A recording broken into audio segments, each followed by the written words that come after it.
Well, our job is to try to ensure that the critical groups, the working groups, the teams, obviously, the officials from FIFA, the members of the media, that they have access to the required number of rooms. So our job is to contract a sufficient quantity of accommodation so that all the various constituent groups have access to accommodation.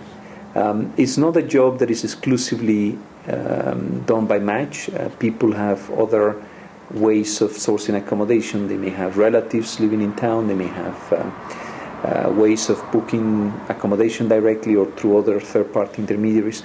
But certainly our job is to ensure that when it comes to the officials and the working groups, that we facilitate access to accommodation to make sure that they're able to perform their work during the FIFA World Cup.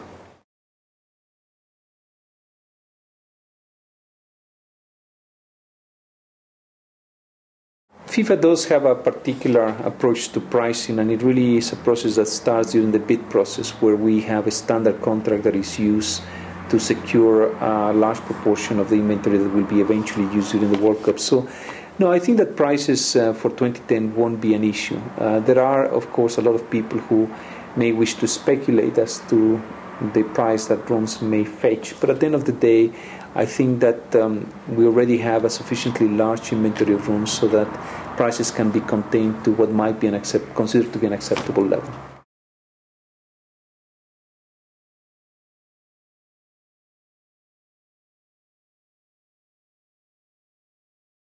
The number is really a number that people have been using the figure of 450,000, I believe, for a long time. And it may very well be that there will be 450,000, or it could be that the number is greater or lower.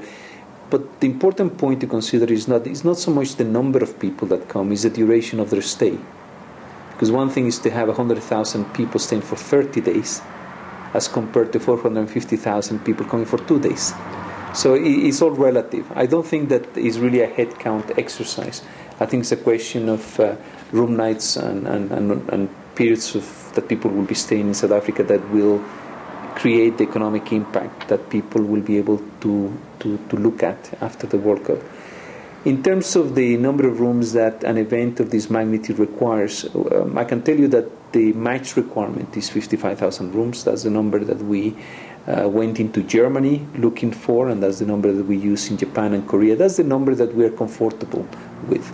We believe that that gives us the right capacity to deal with most of the requirements of those groups that we have a responsibility towards. In terms of what the event will require, it changes. It varies. You can imagine the difference between South Africa and Germany. In Germany, a large proportion of the fans that went to that World Cup had the option to fly back home on the day of the match, or to drive back home, or catch a train, or whatever. In South Africa, that's not possible. Most of the fans that will be coming to the World Cup will come from Europe or North America, South America, Asia, and as a result of that, they will need accommodation in South Africa. So they will need to secure accommodation in order to make the trip to South Africa.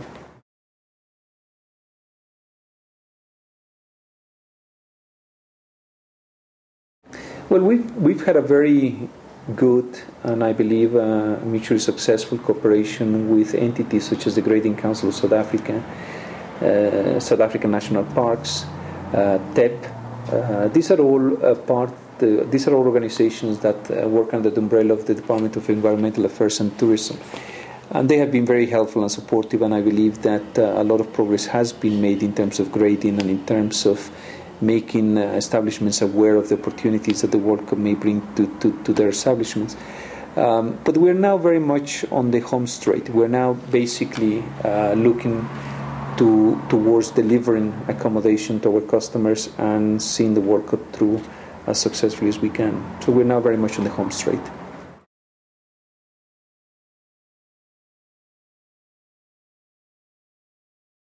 We've had to think out of the box to get to the required number of rooms, and certainly a couple of decisions were taken very early on. One of them was to set up the so-called match satellite venues. Places like George, for example, I keep using the George as an example. That's an area that has got quality accommodation in fairly large numbers. So that became a satellite venue, one of a number. The second decision that was also of some importance was the decision to use the so-called SMME accommodation establishments. So we have a very large number of bed and breakfast, guest houses, and the like. We obviously have lodges, particularly through our agreement with Sand Parks. We're in discussions with universities, and there might even be an element of private housing in the mix. Another very interesting development for us is the fact that we're going to be using timeshares as well. That usually is not the kind of accommodation we would use for an event like the FIFA World Cup, but it's all part of the accommodation solution for 2010.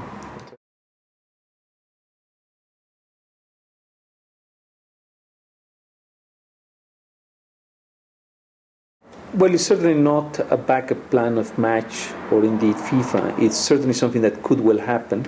There are parties that are interested in bringing ships to Cape Town, Durban, perhaps PE. From a match perspective, we took a calculated decision not to use the so-called floating hotels.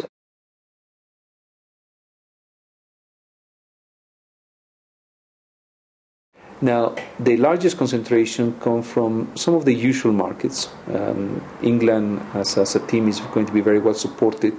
But we're getting some extraordinary developments. The USA is, for the first time, among the top 3 teams in terms of support, and that hasn't happened in the past. Teams that have got a long tradition of large numbers of traveling fans, like Mexico, will be here. Brazil will be an important country. It will be well represented.